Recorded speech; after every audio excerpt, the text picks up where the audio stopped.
Coming up today on Buckeye TV Gray Edition, we've got stories on Valentine's Day horror stories, minimum wage for students, and how to stay calm through midterms. You'll also hear the latest on weather, traffic, safety, and commuting in the snow. All this and more coming up next on Buckeye TV.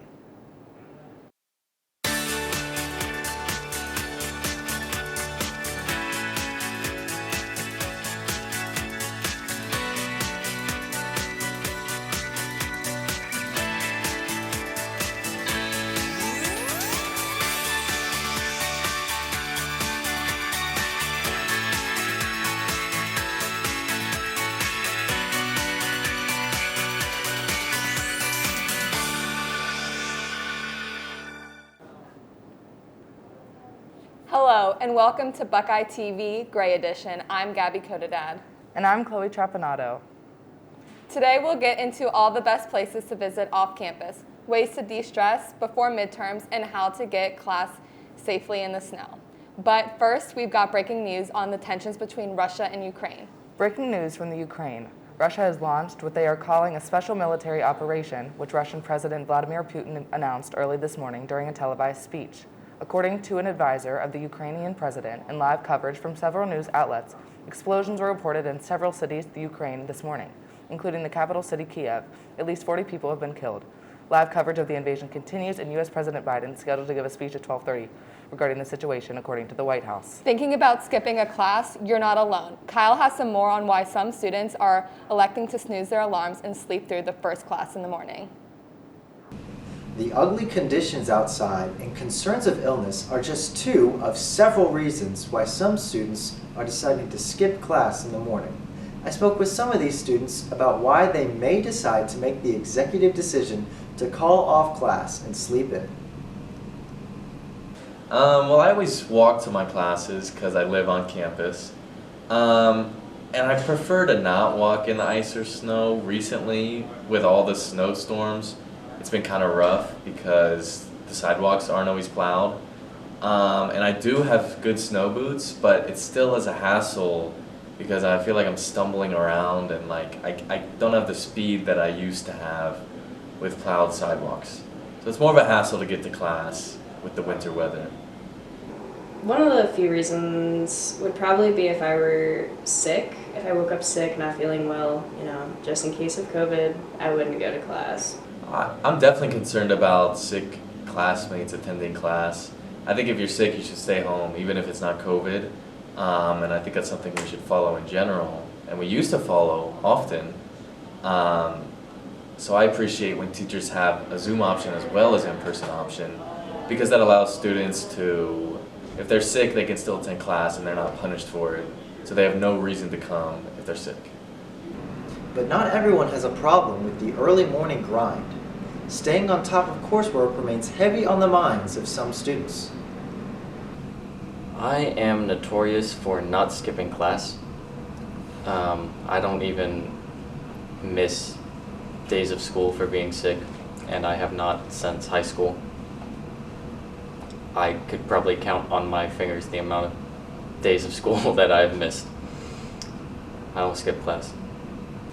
I don't usually skip class, but if I do, it's usually because I have something more important going on, like if it's something regarding my health, or if like a doctor's appointment, or there's been a couple times where I'm just tired, had a long night before, and so I just didn't go in, but I don't think there's a lot of reason to skip a class, so. Whatever the reason may be, sleeping in for that extra hour has never bothered students, especially as we enter the difficult midpoint of the semester. Reporting for Buckeye TV, I'm Kyle Buckley. With the increase of snow and rain, it's no wonder some students don't want to make the trek to class. Our reporter Zach has the latest on what your walk to class might look like once the snow starts falling. Hi Buckeye TV. With the snow now dissipated, we decided to travel to Columbus campus of The Ohio State University and ask students their opinion on traveling in the snow, how Ohio State handled it, and what the university could do better. My name's Zachary Riley. I'm reporting live from Ohio State. With snow melted and Ohio State students' commutes to class becoming easier, Some are wondering what the university can improve upon moving forward in regard to snow and ice management. It wasn't bad at first, but when I commuted to campus, I was slightly off High Street, like a block or two, it'd be kind of icy. Commuting to campus through the snow was a little difficult for me, especially coming from the off-campus area where none of the streets or sidewalks are plowed. Campus was pretty good. Most of the sidewalks were plowed, but when the days right after the storm, there were still some areas of campus that were a little treacherous to walk through. While some students were pleased with Ohio State's ability to remove snow and ice after the snowfall, others were still unhappy. I mean, I feel like there wasn't much good. Like, even a week after it snowed, there was still ice and snow everywhere, and both on and off campus, so I don't think there was much good. I think Ohio State plowed the main streets, like on campus, and the sidewalks well. Not all parts though. Off campus, it was really bad.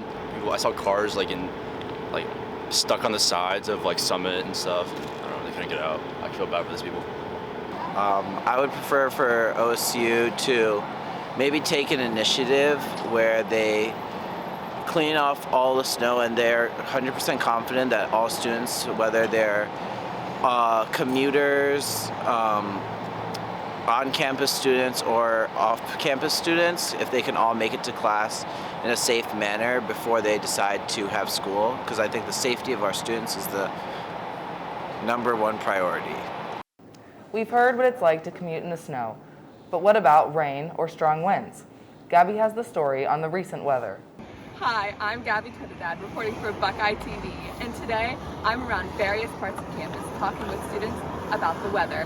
There have been so many different weather changes in February, in the past month, in the past week even, from snow to rain to sunny days. You never know what you're going to get in Columbus. Monday I was super productive. It was sunny, it was really pretty. I was outside a bunch, I was exercising, went on a run. I was really enjoying it, but then Tuesday it started raining again. I was less productive, was inside a lot more, didn't enjoy the day. Today it's freezing cold again and it's gray, so I'm not as happy, but it's still okay. It's better than the rain.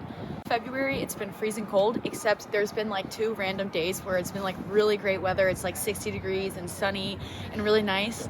But I think that probably, it's gotten kind of bad again, but it's kind of nice to have a sunny day because it gives you energy to go back to normal.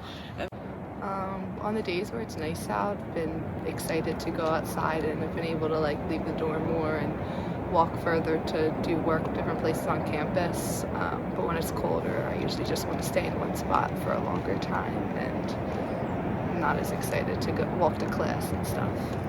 I feel like it's been a lot warmer in February, which is nice and enjoyable. But the days where it is cold is definitely really cold, and those days are not fun. But I do enjoy when it's 60 degrees. It's nice. Well, there you have it, Buckeyes. As you can see, the sunny weather truly makes a positive impact on our students. From BuckeyeTV, I'm Gabby Kudadad. Thanks for tuning in. Getting a head start on Black History Month, the African Youth League student organization held their 2022 edition of African Night in the Ohio Union Ballroom on January 29th. Our reporter Holly has the story. I'm Holly Wintern, reporting for BuckeyeTV. I'm here in the Archie Griffin Ballroom where the African Youth League student organization here at Ohio State hosted their 2022 African Night.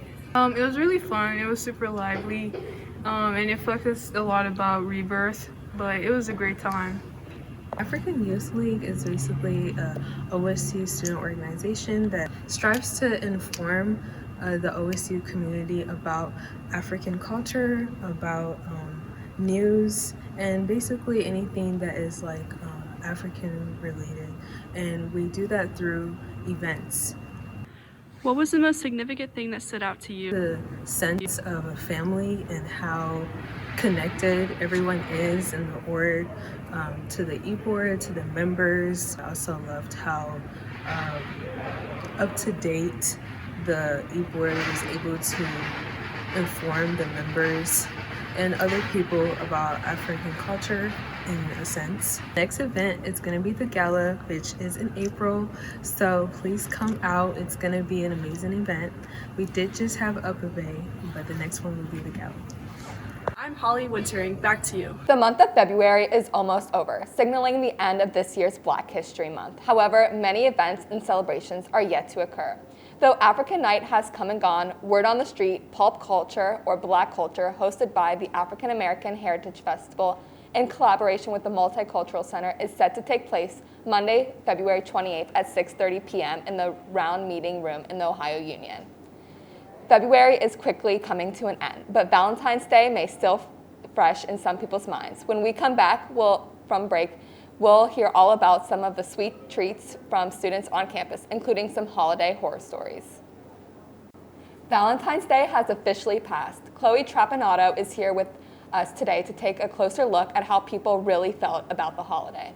Valentine's Day is and always will be a tricky subject. For some, it's the most wonderful day of the year to spend with their partner or loved ones. For others, it's the most dreaded day of the year. February 14th, a day either ignored or adored. Some students around campus are getting in the Valentine's Day spirit, while others are avoiding Cupid's arrow at all costs. I talked to student Felicia Zucola about her worst Valentine's Day experience. When I broke up with my ex-boyfriend 2 years ago in Lululemon at the mall because it was 3 p.m. I didn't get a text or a present, and it was long distance and it wasn't working. So I broke up with him. We also asked people if they had any Valentine's Day horror stories. I'd say my Valentine's Day horror story was this year because it was my first single Valentine's Day since I was 14, so that's about 4 to 5 years now. And this year I was alone and just had to watch all my 1 year ago today flashbacks with all my other boyfriends getting me nice things. And this year I was alone in bed wondering what was wrong with me. For student Lauren Rains, Valentine's Day isn't quite her favorite holiday. And here's why. Junior year of high school, when my boyfriend invited me out to dinner, and I was really excited for that Valentine's Day dinner, so I decided to go get a cute outfit from the mall that day, and I literally saw him with another girl, my best friend actually, at the mall, taking her on a Valentine's Day lunch, and that was really awful. Well, there you have it, folks. Some Valentine's Days aren't as magical as they could be, but don't give up hope. This has been Chloe Trapanato on Buckeye TV News. It sounds like Valentine's Day can really be a hit or miss for some, although it's not surprising that many college students aren't going out as the holidays are becoming more costly.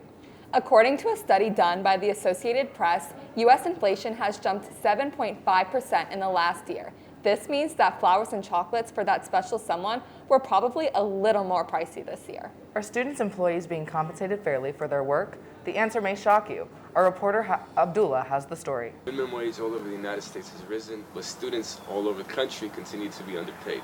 Universities are allowed to pay students 15% less than the legal minimum wage. The current minimum wage in Ohio is $9.30. This means that OSU is allowed to pay students $7.90 an hour.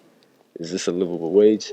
We interviewed current OSU employees and former employees to find out. My current hourly pay is not sufficient for my cost of living, especially after you take out taxes. For the years that I lived on campus with like in the dorms, or the years that I lived at home, that payment was fine. I don't think this is anywhere enough to live off. We have rents, we have cars, we have car insurance, we have groceries. Everyone needs to have enough to be able to live and not struggle for their basic necessities. I did feel like the payment was generally fair because I felt like I didn't really do much at my jobs. I don't think that this is a fair compensation, especially when you consider that I hold a bachelor degree. I was actually not aware that universities are allowed to pay their students below minimum wage, and I do think that is very unfair. Students still hold much of the same financial responsibilities as non-students do. I didn't really know that, but it makes a lot of sense. All of my previous campus jobs, I was never really paid enough. I was paid much less than what was typical outside the university. It seems students and former students alike agree that the current wages salaries to students are not nearly enough to live a comfortable life. All students and former students interviewed were being paid higher than the $7.90 possible minimum wage, and yet we're still finding it hard to pay for their necessities. For Buckeye TV, I'm Abdullah Ibrahim. Thank you for tuning in. What's the last movie you watched? Did you stream it? Did you go to a movie theater? Reporter Ethan Adams is on the scene to ask around and find out what our Ohio State students prefer. With the emergence of streaming services the last 5 to 10 years, it's been a lot more challenging for movie theaters to maintain the strong presence that they had in the past. Right now I'm at Gateway Film Center right outside the Ohio State University, and earlier today I was able to talk to a couple students about why they still prefer going to the movies versus why they would rather stream movies now. I prefer movies to streaming just because I think like there's a whole experience aspect of it. You know, you can get ready with your friends and like the whole process of buying the tickets together, and just movie popcorn is always a fun thing to do. What do you think movie theaters can do to regain some relevance and attention from consumers? I think that affordability is a huge thing. I think like if theaters can make it more affordable for consumers. I know right now it's a lot more expensive to go to the theater than it is just streaming something online. But there is no doubt that streaming services do offer some benefits that movie theaters don't. So we took to Ohio State's campus to talk to some people who prefer streaming over going to the movie theater. What are the 3 biggest benefits that factor into you preferring streaming movies over going to a movie theater? I think the first for me is convenience. I can be anywhere, anytime, and decide to stream a movie on my phone or computer. Second, I could be with friends. We could have multiple friends getting together and watching a TV show or movie. And I think that's what's really enjoyable. So in the theater, you're not stuck sitting next to only one person, and it makes it easier to communicate.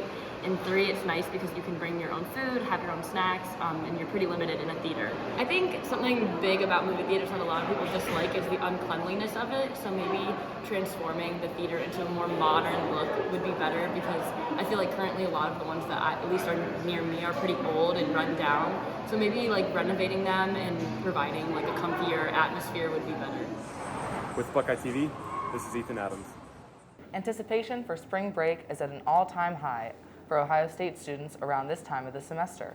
But first, they must persevere through their dreaded midterms. How will they manage? Issa has the story. With midterms around the corner and stress levels rising, students can become so consumed with studying that they forget to manage their mental and physical well-being. Some students have different ways to manage their stress. Even at home, their assignments and exams stay on the forefront of their minds, while self-care can get set on the back burner. When midterms come around, do you feel like you prioritize your mental health? Yes and no. I feel like I get really stressed around that time, but I also know when I need to take a break and put everything off for a minute. To relieve their stress after long hours of studying, some Ohio State students tend to gravitate towards socializing and going to campus events, while others use a more personal method. I love to go to basketball games. I think that's fun. I love to just interact with people in the student section and just kind of talk to my committee, you know, be a part of a bigger community. Skincare, makeup, and stuff like that, so that I can feel better about myself, and really makes me like just zone out of everything that stresses me out. Not only does this strategy make her feel confident about her physical appearance, it also helps her be more confident in her abilities as well. Doing things for yourself, like painting your nails or doing your makeup and stuff, it really makes you feel better about yourself, so then you could be more productive in the long run. This is Issa Renteria for BuckeyeTV News. With students focusing on school and making it to spring break, they often don't have the time to get out of the house or dorm to go have some fun. Coming up after the break is a story on all the Columbus must-haves for a weekend on the town. Columbus is a diverse city with lots to do. I know some of my local favorites, but I'm curious to see what others have to say.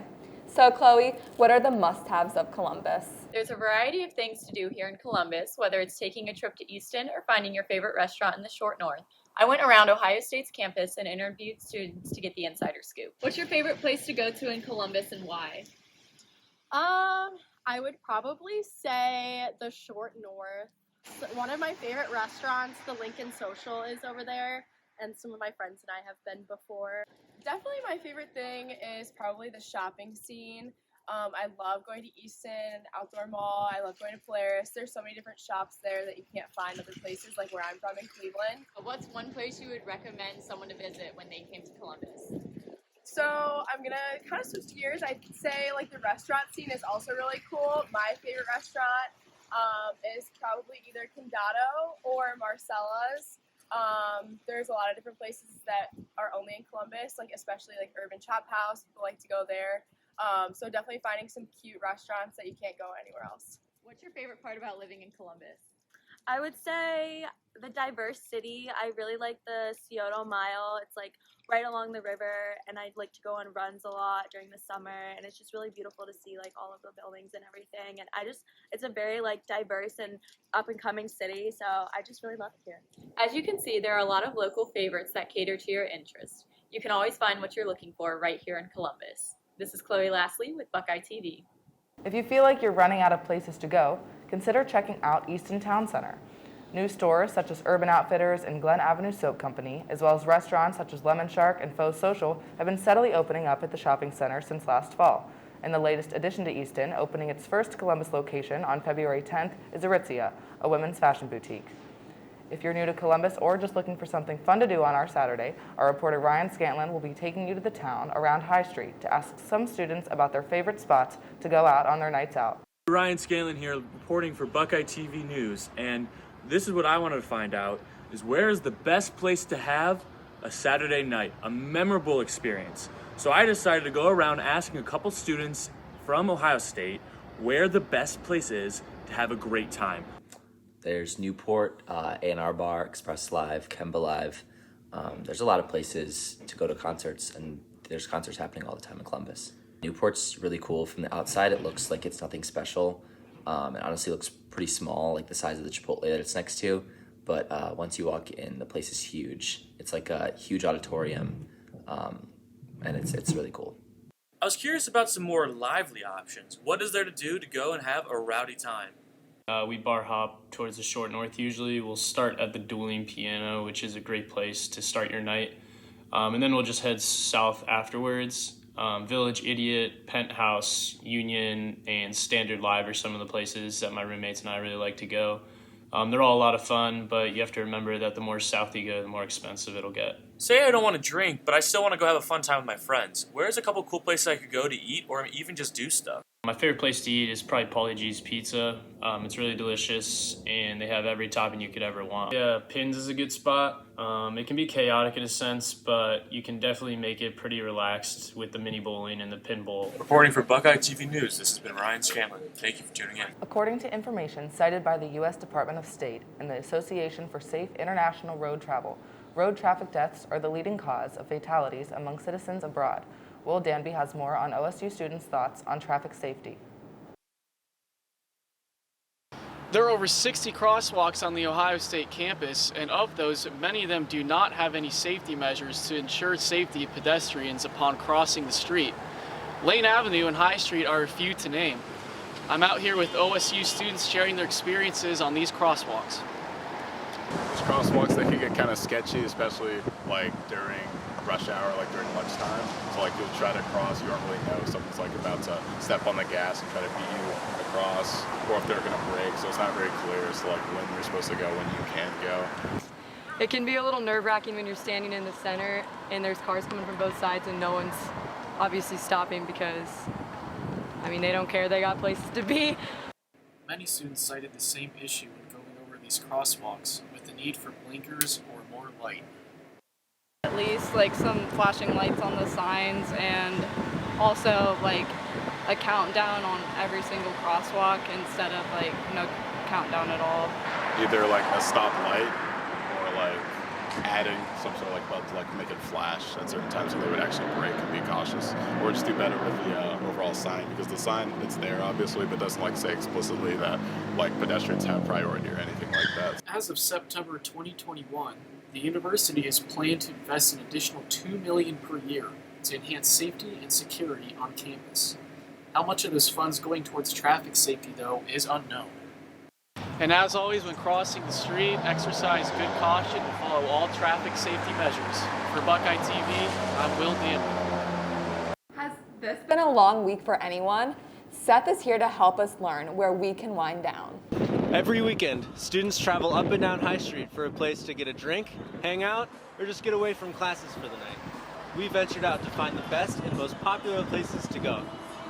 So for the off-campus area, I prefer to go to like Seesaw in the Short North or Standard. There's a lot of people there, and I like the music. It's more fun. I don't really go out in big groups, just like a few people. Like usually just my roommates, like 2 or 3 people. I would say Standard is my favorite place to go because there's always a ton of people there, and they play really good music, so you know it's going to be a good time. I think Ethel's my favorite bar. We usually go out in a big group of like all of our friends, all of our guys, and a few girls, of course. So my favorite bar on campus is Beer Stew. It's always popping. They always have a big crowd. I love to go in. I love the old school jukebox. It takes quarters. You can flip through, find all your favorite CDs, favorite bands. I'm a big classic rock guy. If the jukebox isn't playing, they've got classic rock on the radio. My favorite bar is the Florinal, if you know. And I like there because they have like a good atmosphere. My favorite bar is the Old North Arcade because it's got fun drinks there and a good vibe and free games if you buy a drink. And there you have it. If you're an upperclassman and you don't know where to go Friday night, then try one of those recommendations. And if you already do, maybe I'll see you there. My name is Seth Moreland, signing off. Coming up after the break, we will see how students on campus celebrated the Chinese New Year Festival, Lantern Festival this year, followed by how they balance their study and after-class life. Stay tuned on BuckeyeTV. Chinese New Year celebration is just over. People around the world celebrated in different ways. One of the festivals during the season is Lantern Festival. Let's see what it is with BuckeyeTV reporter Dawn Tao. You must have heard of the lantern before, but Lantern Festival has nothing to do with the lantern, you know. I'm here with several Chinese students at the Ohio State University, and let's figure out what exactly Lantern Festival is.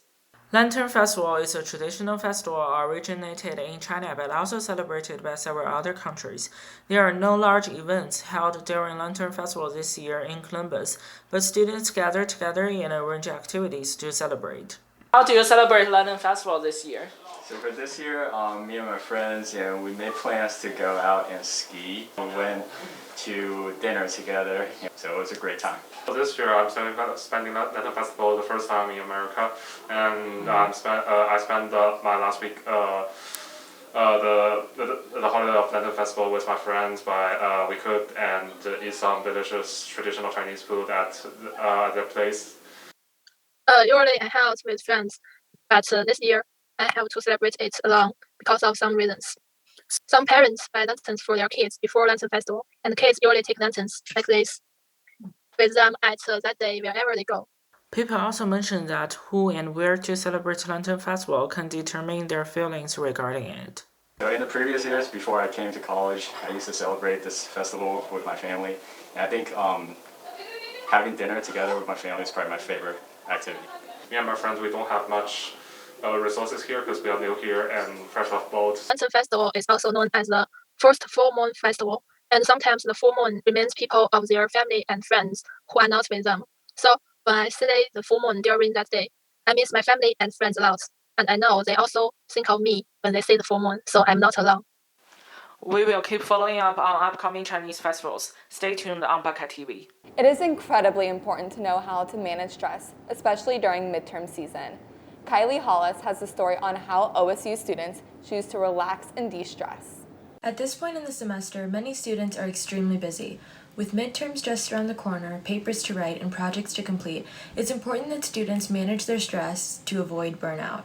Today I'm talking to OSU students about what they do to manage their stress. I like going for walks and stuff like that. Also doing calm breathing exercises, like breathing in through your nose and out through your mouth, and then also listening to music and stuff like that.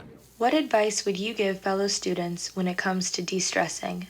Everyone has different things that work for them, so I just recommend whatever helps you stay calm or relax from stress, to just try and work on making time for yourself. On nicer weather days like this one, lots of students relax outside in hammocks or by having picnics on the oval with their friends. To manage stress, I usually work out every day and just get outside and try to breathe in some fresh air and get my mind off school. While some relax outside, others prefer to unwind inside. I have a long day and just either go on my computer, play my phone, or watch some TV, watch a movie, kind of just chill out. Stress management is something that can look different for everyone. Why do you think it's such an important practice? I feel like everyone needs some sort of way to channel their stress and acknowledge it at the same time. I feel like if not, you can have a lot of like pent up energy, which is just really unhealthy, like mentally. Wishing everyone good luck on their exams and assignments. For Buckeye TV, I'm Kylie Hollis. That's all we have for today's show. Thanks for sticking around and join us next time on Buckeye TV.